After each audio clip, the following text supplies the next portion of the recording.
Hi guys, this is George back here with another vlog, and today I'm here at Phantasialand for day 2. I was here yesterday, I went around, got on some of the rides, and today I'm going to get back on hopefully some of the rides I did yesterday, and also lots of the other ones I didn't get to do as well. I'm starting the day by heading straight over to Black Mamba. I've got here for park opening, and they've literally just opened the pathway into the Deep in Africa section. So yeah, this is a B&M inverted coaster. I'm really looking forward to this. I've done quite a lot of B&M inverts, and they're one of my favourite coaster types. I absolutely love them, and this one looks absolutely incredible. I've heard it's a bit like Nemesis in terms of the G-force, but the theming around this looks absolutely incredible, so I can't wait to ride it. And here we go, here's first look at it, all the rock work around here. Here we go, we can get a bit of a view in here of it. Oh wow, look at this. Right, let's go. Black Mamba.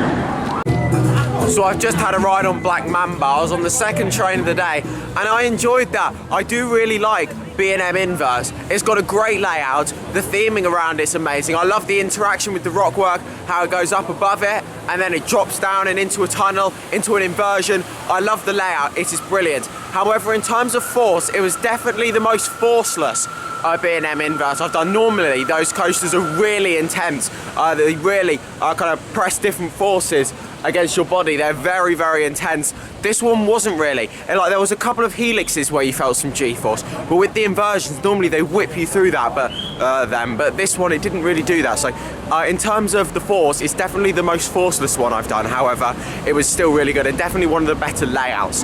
I'm gonna go for a ride on Talakan now, the Huss top spin just here. This is a very iconic ride. It's so well themed, and I'm really looking forward to getting on this. Here we go, here's a good view of it. I'll come back here and get some footage of it when it's in operation. It's just loading up at the moment. But yeah, I'm gonna go for a ride on this. These aren't my favourite flat rides. I do find them a bit uncomfortable when they hang you upside down for too long and then all the blood rushes to your head. However, I'm gonna go for a ride on this because it's got an amazing soundtrack and some amazing fire effects on here as well. So let's go.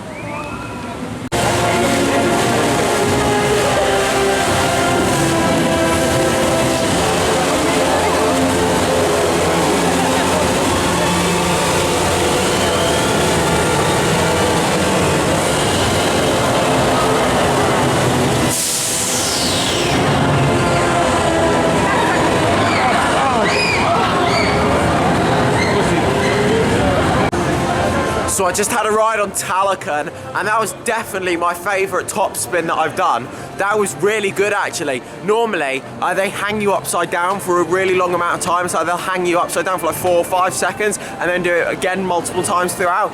But with that one, there was none of that. It would hang you upside down for 1 or 2 seconds, and then it would get in with the flips. So it wasn't to the point where all the blood was rushing to your head, but you got loads of flips on there, which made it really intense. There were points where you flipped like 5 or 6 times on there. It was really good. It wasn't the longest of cycles, however, with flat rides like those, I don't really like them to be longer cycles, because then you're getting more of the just dangling upside down and more blood rushing to your head, which isn't particularly enjoyable.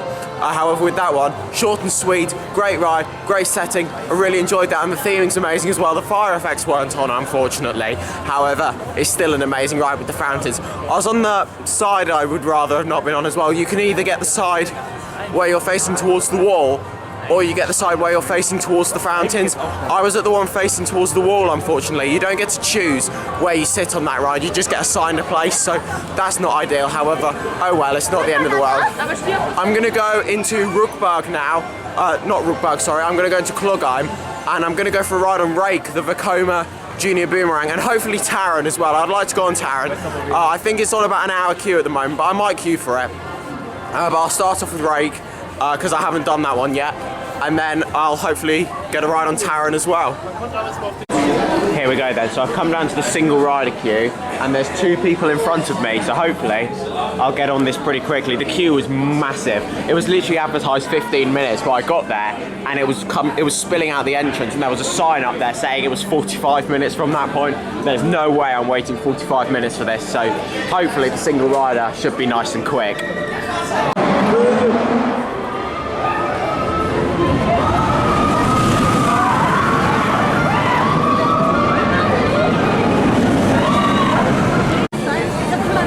was okay. I mean, it's got a decent layout. It's not the longest ride in the world. I remember when that opened, it was the longest one of those Vekoma Junior Boomerangs, and even still, it's really short. However, it's got a really awkward leg restraint on there. If you think about the RMC trains and think about the leg restraints that are on their coasters, it's very similar on there, but I've never been on one of those Junior Boomerangs that have those. Normally, they don't have them. That's the first one I've been on, and I've been on quite a few of those now, but it was really uncomfortable. It's like, I mean, I know it's not really targeted for my age group, but if you think about it, adults are going on there, like possibly with their kid, and if you're tall, they're already difficult enough to fit into, but then you've got that leg restraint, which not only makes it harder to fit in, but it also crushes your legs whilst you're going around the layout, and it makes it really uncomfortable. So not great, unfortunately. The layout's good, it was nice and smooth, it was pretty intense as well, however.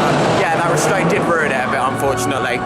I've now joined an advertised 60-minute queue for Taron. I was really good with the single rider, with Rake as well. As soon as I finished that clip in the station, the first single rider went through. Then they were looking for a group of two. There weren't any, so they put the two single riders, me and the one in front of me, in there. So that was perfect. I literally waited about a minute for that. So yeah, I'm going to go for a ride on Taron now.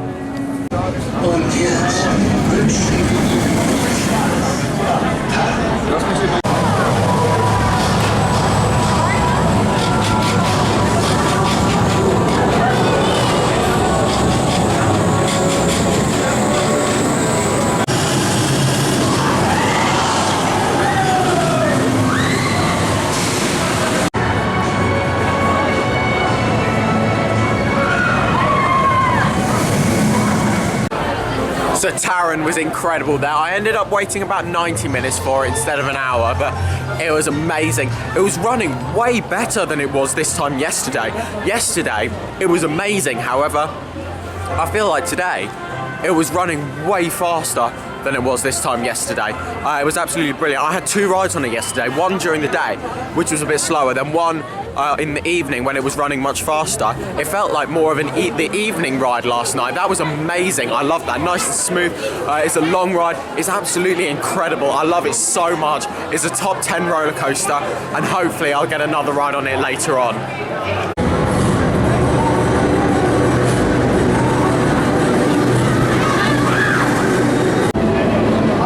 Well, it looks as though someone's row hasn't flipped back up into the normal position. Honestly, the technology of this ride is amazing, but look at that, they're stuck there. Right, here we go. Cameras away, bags away. It's time to put everything in the lockers.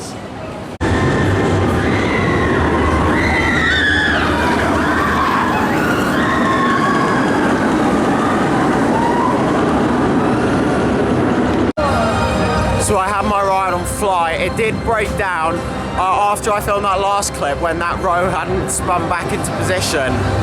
It went down. It was down for about 40 minutes. So yeah, I queued quite a long time for it. However, it was worth it because it's an absolutely amazing ride. I love the technology of it. It's got an amazing layout. The launch is a great fun. It's a long ride. It's such an enjoyable ride that I absolutely love. So now I'm heading into another area that I haven't seen in the park yet. I'm not entirely sure what way I need to go. Oh, they've closed it. Oh, okay, I guess I'm gonna have to go out the area then. Yeah, so there's another area just behind here where they've got two Mara spinning coasters in there. I don't know if I'm gonna be able to get them both done because there's not gonna be loads of time left because I do want to get another ride on Taron, and also there's a couple of shows that I'm gonna watch. I'm gonna watch the fire show that I didn't watch yesterday, and then I'll also come in here for a night ride on Fly. So yeah, I'm going to try and do at least one of the Mara spinning coasters. Hopefully the queue will be quiet so I'll be able to get them both done. But if not, I'll just do the one. And then I'll probably head over to Taron. So here we go. So the two Mara spinning coasters in here are called Winger's Fear and Winger's Force. So yeah, they're both advertised at 50-minute queues. I assume you join one queue and then maybe you split off at some point. But yeah, I think they're quite similar, but they have some differences. So I'm gonna go for a ride on one of them. I don't know which one I'll do. I guess I'll decide when I get over there.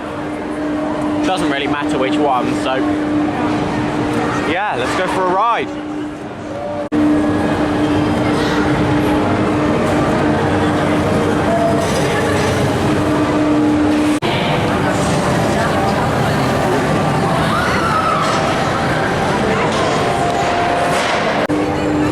I just had a ride on Wintertraum. That was really good. That was the best Mara spinning coaster I've been on. I've done a few of those Mara spinning coasters. That one was really good. There were some really cool elements on there. It was a decently long ride. I got a decent spin on there as well. But there's also some really unique sections on there as well. It's like you start off by going up an elevator style lift, but then when you're going up, it tilts you, and then you drop, and it stops at the top, and then you're already tilted, so then it drops, and you go down a massive drop that's in the dark, and then there are a couple of elements in the dark. Then you come out into this main section here that you can see when you walk into the area with all the helixes.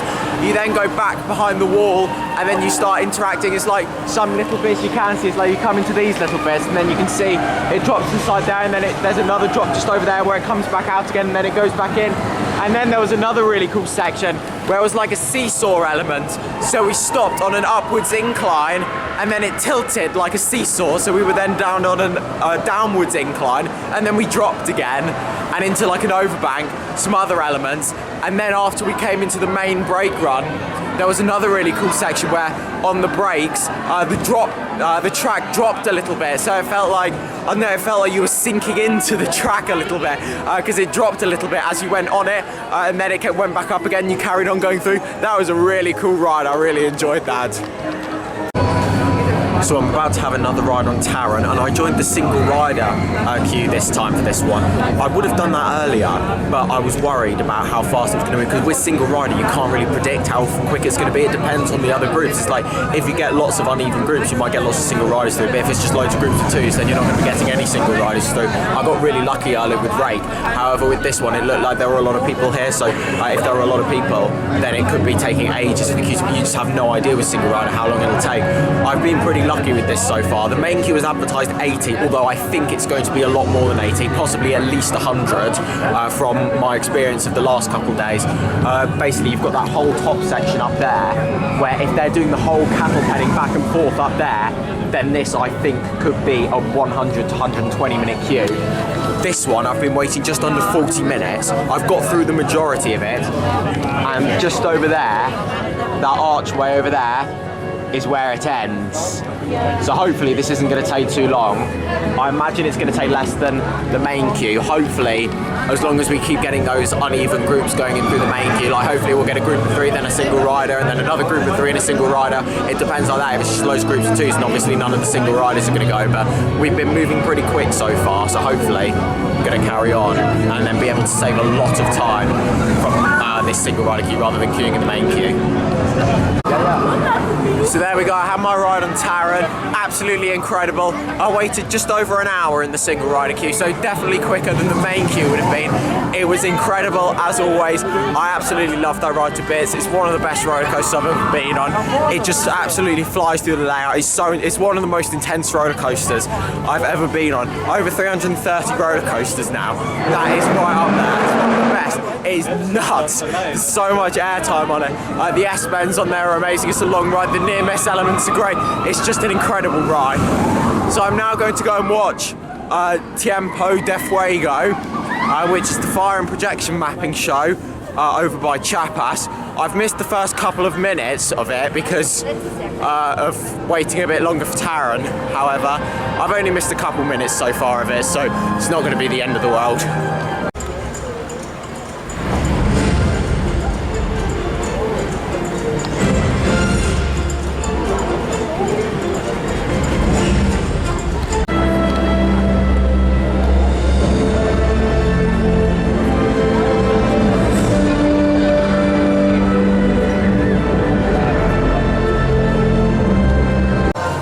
So there was a little bit of footage from the fire and projection show.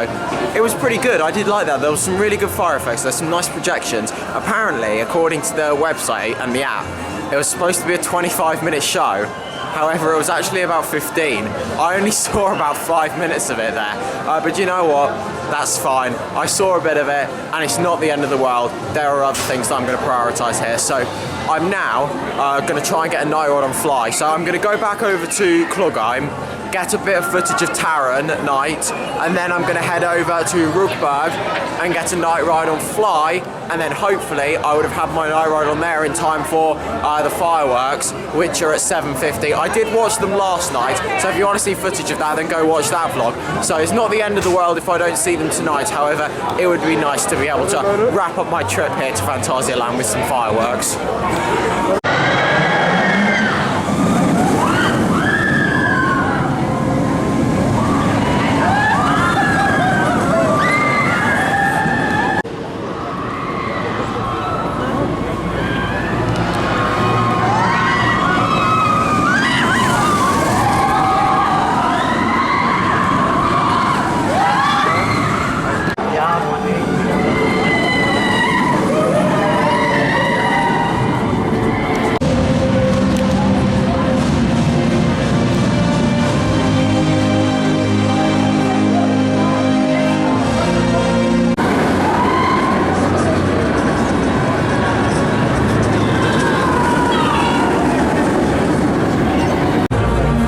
So I just had another epic ride there on Fly to end my trip here to Phantasialand, and it's been incredible. My first time visiting this park. I've wanted to visit here for so long, and I've now spent 2 days here, and it's been incredible. I've got on lots of rides. Fly and Taron are two of the best roller coasters in Europe. Taron is one of my favourite roller coasters in the world. They've got some great rides here at this park, and there's still a lot that I haven't even seen. It's been fairly busy these last couple of days, so there's a lot of rides that I haven't done that I would have liked to have gone on. There's a shooting dark ride that I would have done at Madhouse, Mystery Castle, I didn't get to do that, and of course a couple of other coasters I didn't get to do as well. I would have done the other Mara spinning coaster, and there's an indoor coaster as well that I didn't get to do. So yeah, it's definitely, you can definitely spend a few days here. Like if it's busy, I could have easily spent another day here and still done lots of other rides that I hadn't done. And if I wanted to have even more re-rides, I could have even looked at a 4th day here. If the park was open tomorrow, then I would have spent a 3rd day here. However, unfortunately, this is the last day of their Wintertraum event, so it's not open tomorrow, and it's not going to be back open until, I think it's April it reopens again. So yeah, that's a shame. Otherwise I would have come in again tomorrow, but it's been amazing. Visiting this park has been really weird. It's really weird to think that I've actually been to this park now after so long of it feeling like I was never going to see this park. And now I have. I've been here and I've experienced loads of the rides and walked around the areas, and it's incredible. There's amazing themed areas around here. What they have done with the amount of space they have, it's a really small park, but they fit so much in, and they fit it into a really small space, and the areas are still really immersive. A lot of the time, you'll build an area, like 2 areas really close to each other, and you can see them because they're just in such a close area, so squashed up together. But this park doesn't feel like that. The themed areas are so immersive. Yeah, there's some areas that aren't as immersive as others. However, that is just the nature of trying to build stuff in a small plot of land. What they've done is absolutely amazing. They've got some amazing rides. I absolutely love this park. It has been absolutely brilliant. But that's now the end of this vlog here. Thank you very much for watching. Make sure to follow me on Instagram at George Kelly and follow me on Twitter at George Kelly. Thank you very much for watching. Stay safe everyone, and I will see you all later. Bye.